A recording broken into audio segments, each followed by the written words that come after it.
Your first mistake is thinking the volcano has to be close. Then one breath proves you wrong. Your eyes start burning, your throat locks into a cough, and your lungs begin catching jagged fragments of rock and volcanic glass. You are not running from lava anymore. You are trying to survive the air. This is a science breakdown, not survival instruction. Subscribe now, because this is what happens when the atmosphere itself turns against your body. You are kilometers from the volcano, far enough to tell yourself the danger is over there. No lava is moving toward you. No wall of fire is chasing you. The eruption is just a dark shape on the horizon. That is why people underestimate it. In AD 79, people around Vesuvius were not mainly threatened by slow lava. Pompeii and Herculaneum were overwhelmed by ash, gas, and pyroclastic surges. In 1980, Mount St. Helens blasted sideways, and destructive volcanic material reached people miles from the summit. The lesson is brutal. Volcanoes do not need to touch you as molten rock. Sometimes they reach you as air. Now the sky changes. The cloud rises, spreads, and moves with the wind. It looks like smoke. But smoke is the wrong picture. Volcanic ash is not soft fireplace ash. It is shattered rock, minerals, and volcanic glass created when explosive pressure tears magma apart. So when the cloud reaches your face, it does not land like powder. It lands like microscopic grit with edges. Not literally razor blades, but close enough that your body reacts fast. Your eyes sting first. You blink harder. Tears flood in because your body is trying to rinse the particles away. Fresh ash can be abrasive. If tiny grains get trapped against the eye surface, every blink can feel like the volcano is still moving across your face. Then you breathe. Minute 1. The scratch. Your nose tries to trap larger particles in mucus. Your throat detects irritation and fires a cough. That cough is not drama, it is a defense reflex. Your airway is trying to throw material out before it travels deeper. But the cloud has smaller particles too. Fine ash can slip past the first filters and move into the branching tubes of your lungs. The airway lining becomes irritated. Mucus increases. Inflammation begins. The airway can narrow. Now breathing is no longer background software. Breathing becomes work. And if you have asthma, chronic bronchitis, emphysema, heart disease, or another breathing problem, the same cloud can hit you harder than the person beside you. Two people, same air, different lungs, different danger.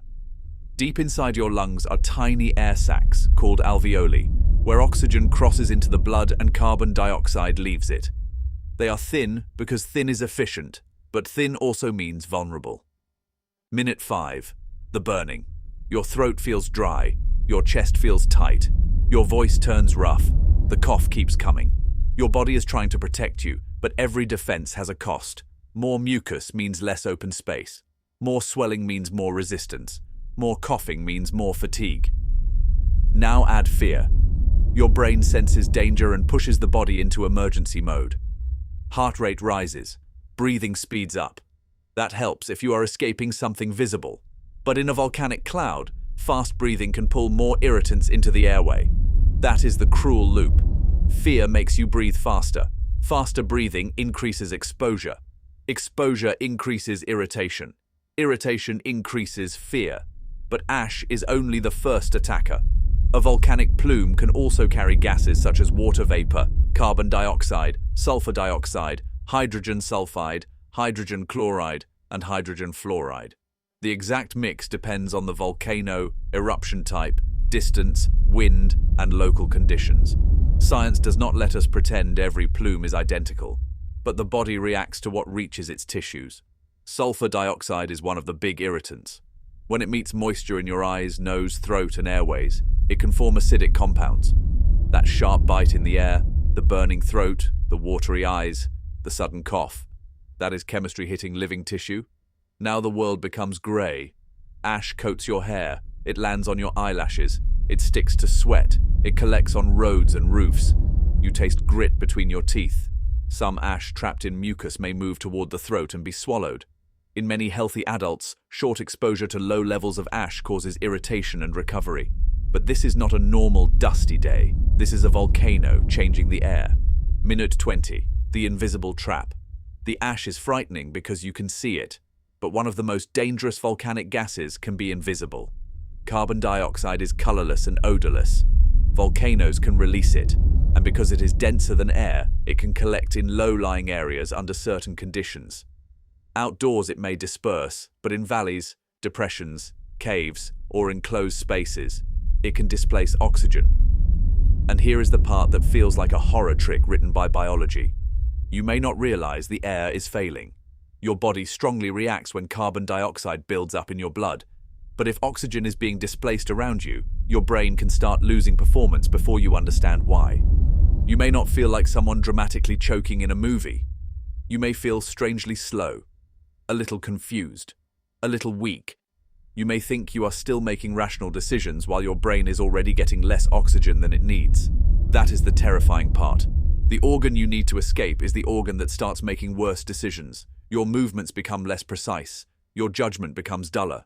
Simple choices become harder. Move or wait. Go higher or lower. Stay calm or panic. The cloud does not just attack your lungs. It attacks your ability to choose. If you were inside this scenario, which would scare you more? Visible ash scratching your airways, or invisible gas that can make your brain trust the wrong air? Comment ash or gas. Now the danger shifts again.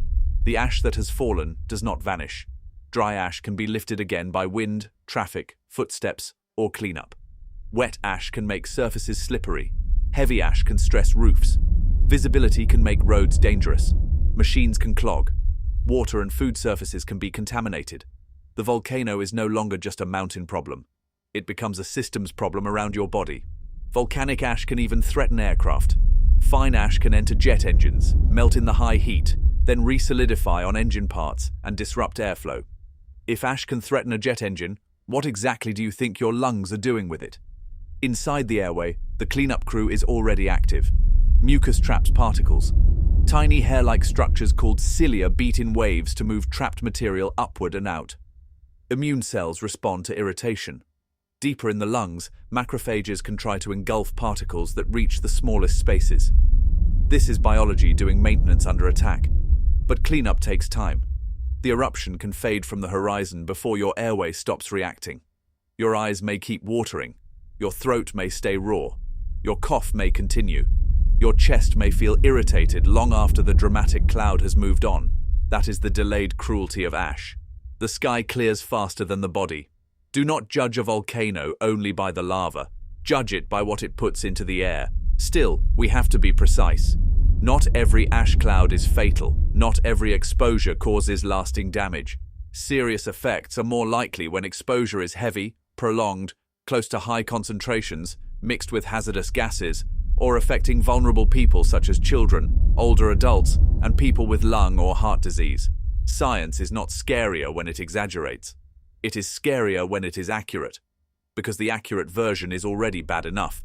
A volcanic cloud can scratch your eyes, inflame your throat, trigger asthma symptoms, make breathing harder, reduce visibility, contaminate surfaces, damage infrastructure, and in some settings carry gases that change the air your brain depends on. Lava destroys what it touches. A volcano cloud attacks what you inhale. By the end, your body has become a living filter for a disaster. Your eyes try to wash it out. Your nose tries to trap it. Your throat tries to cough it out. Your lungs try to clear, inflame, and repair. Your heart pushes harder. Your brain tries to stay calm while the world turns grey. And the most disturbing part is this: the cloud does not need to look dramatic by the time it reaches you. The most dangerous breath of your life might not look like fire. It might look like ordinary grey air. That is the dark truth. The volcano does not have to catch you. It only has to make you breathe it. Tap and subscribe to the channel for more such interesting videos, and watch the next breakdown to see what happens when your body faces a danger it cannot see, smell, or outrun.